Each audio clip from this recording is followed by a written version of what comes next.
Olá a todas e a todos, aqui é o professor Gilvan, professor de Química Inorgânica 2. Vamos dar continuidade às nossas aulas, agora com a unidade 3, que versa aí sobre os mecanismos de reações inorgânicas.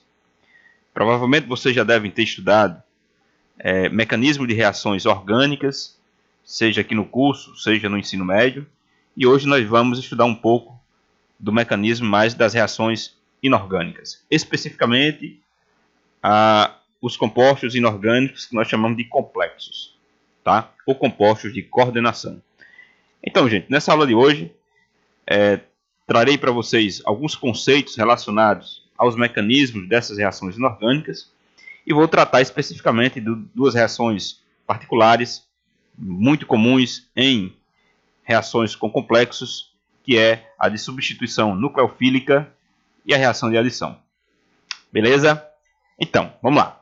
Primeiro, eu quero que vocês entendam, isso também é bem tratado em química orgânica, mas eu quero que vocês entendam aqui o que é uma reação de substituição nucleofílica, SN1 e SN2. Tá? Primeiro, SN, quero dizer substituição nucleofílica. Beleza? Na verdade, é uma substituição de um elemento por outro, tá? De uma espécie por outra. Nesse caso aqui, a substituição de um ligante por outro, onde o ligante que vai substituir, ele é nucleofílico, ou seja, é amigo do núcleo, gosta de ambientes de cargas positivas. Essa substância nós chamamos de nucleófilo, tá? Amigo do núcleo. O nucleófilo, na verdade, é uma espécie, no nosso caso de química de coordenação, é o ligante, que representa, que apresenta afinidade com o átomo do elemento central do complexo. Por exemplo, vamos olhar aqui esse complexo. Eu tenho aqui o elemento central, que é o cobalto, certo? E eu tenho em volta do cobalto, formando ligações coordenativas, os ligantes. Então, o nucleófilo é um ligante que tem afinidade com o átomo central. Os nucleófilos, por ser amigo do núcleo, gostar de carga positiva, então eles têm que ter um caráter negativo. Ou ser um íon negativo, que nós chamamos de ânion, ou uma base de Lewis que tem pares de elétrons disponíveis para ser doados, como, por exemplo, o NH3, amônia. Tá? Bom, então nós temos o nucleófilo e nós temos o substrato. O substrato é o próprio complexo que vai receber o nucleófilo. Ok? Então nós temos o complexo, vai haver a substituição de um desses ligantes por outro. Só que o ligante que vai substituir esse aqui, ele é chamado de nucleófilo. Por isso que a reação é chamada de substituição nucleofílica. Bom, o nucleófago, ou grupo abandonador, é o ligante substituído ou eliminado na reação. Por exemplo, se eu substituir o NH3 por um outro ligante, então o NH3 nesse complexo que vocês estão vendo é o grupo abandonador ou nucleófago. Beleza? Então, essa primeira parte é para vocês entenderem essa nomenclatura, tá? Bom, então vamos entrar agora nos casos específicos, Eu trago primeiro SN1. SN1, que vai servir para vocês em química orgânica, é substituição nucleofílica unimolecular. Ou seja, só uma molécula que vai ter interferência no mecanismo da reação. Como é que isso acontece? Vejam aqui essa reação genérica. Eu tenho um complexo com um metal, M-metal, L-ligante, ML6 com a carga N+, em uma reação com um ligante nucleofílico, X-, produzindo um complexo, vai ter uma substituição. Aqui eu tinha 6L, vou ter 5L e entra um X. Beleza? E aí vai liberar o nucleófago. Então eu tenho o ligante nucleofílico e eu tenho o nucleófago. Se nós verificarmos do ponto de vista experimental essa reação, e medirmos as velocidades da reação de substituição, veremos o seguinte, né? Eu tenho aqui uma tabelinha onde eu tenho a velocidade inicial e eu tenho as concentrações do complexo e do ligante nucleofílico. Isso aqui vocês viram lá em cinética no ensino médio. Percebam que, mantendo uma quantidade fixa do ligante nucleofílico, certo? Variando a quantidade do complexo, a velocidade da reação ela dobra. Ela sai de 4 para 8. Dobrou.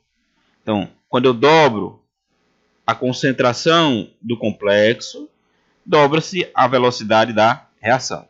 Então, nós já vemos que a concentração do complexo tem uma influência sobre a velocidade da reação. Mas se vocês perceberem, por exemplo, se eu mantiver fixo a concentração do complexo e variar a concentração do ligante nucleofílico, a velocidade não muda.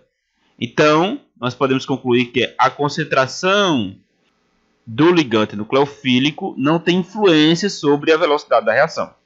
Então, a lei de velocidade para essa reação é uma lei de velocidade onde diz que V é igual a uma constante K vezes a concentração do complexo elevado a 1.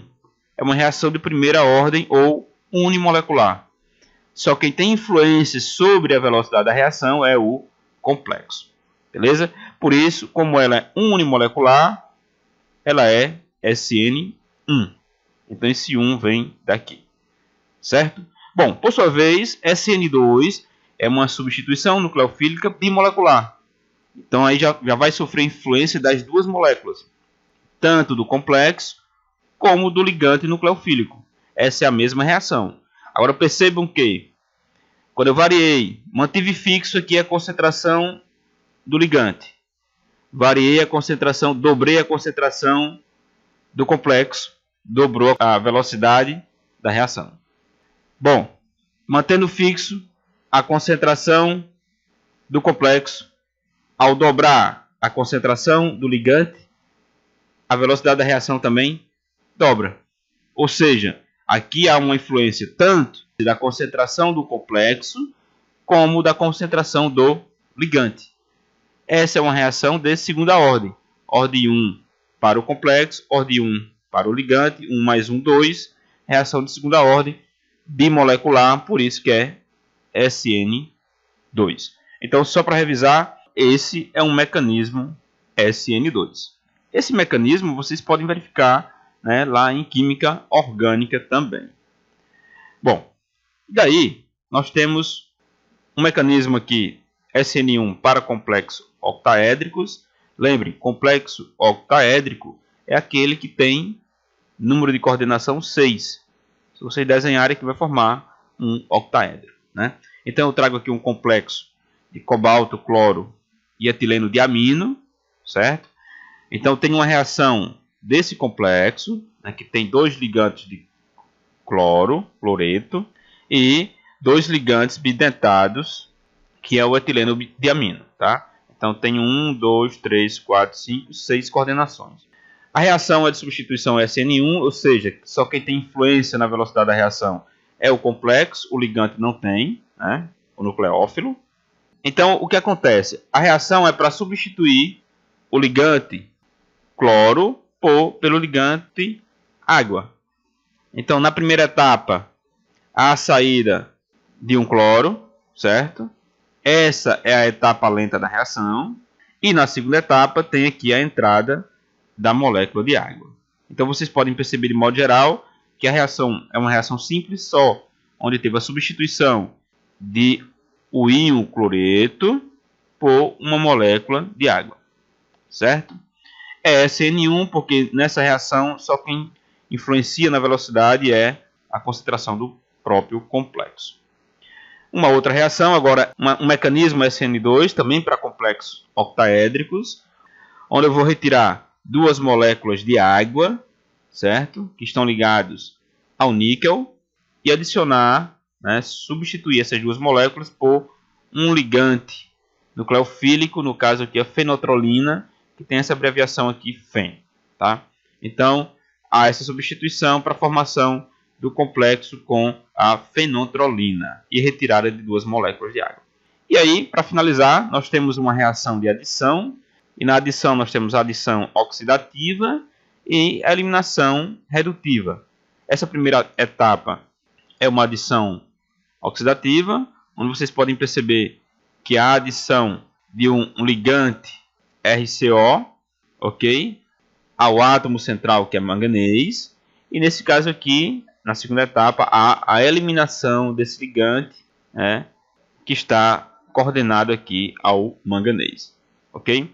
O ligante CO, que vocês podem observar, é chamado de carbonil.